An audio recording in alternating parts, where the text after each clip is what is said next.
हलके आनंदी जंगलाचे आवाज. कथावाचक. दाट जंगलात एक खूप गोड पण त्याहूनही हुशार पोपट राहायचा, पिंटो. जंगलात कोणतीही समस्या आली तर सगळे म्हणायचे, पिंटोला विचार. दृश्य एक. झाडावर बसलेला पिंटो. पिंटो हसत. काय रे काय, आज कोणाची मदत हवीये? अचानक जंगलभर गोंधळ उडतो. एक ससा धावत येतो. ससा घाबरून, अरे पिंटो, माझा गाजरांचा साठा चोरीला गेलाय.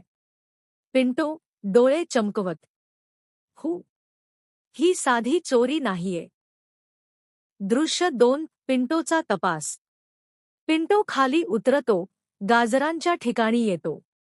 तो पंखाने जमीन तपासतो.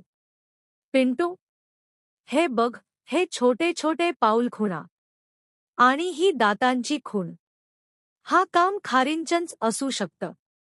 ससा खारींनी. पण का? पिंटो हसत. त्यांच्या झाडावर अन्न संपलंय म्हणून त्या गाजरे घरी नेल्या असतील.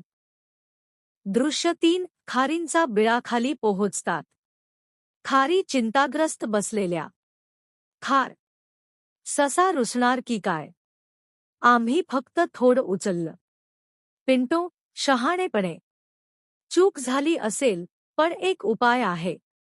तुम्ही जंगलाची साफसफाई करायला मदत करा आणि बदल्यात ससा तुमच्यासोबत अन्न वाटेल.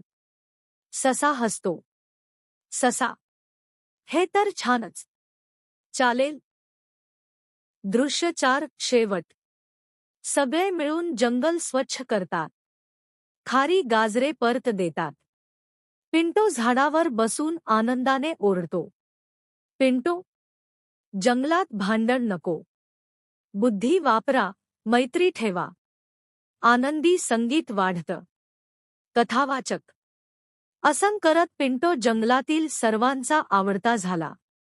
कारण तो होता हुशार पोपट.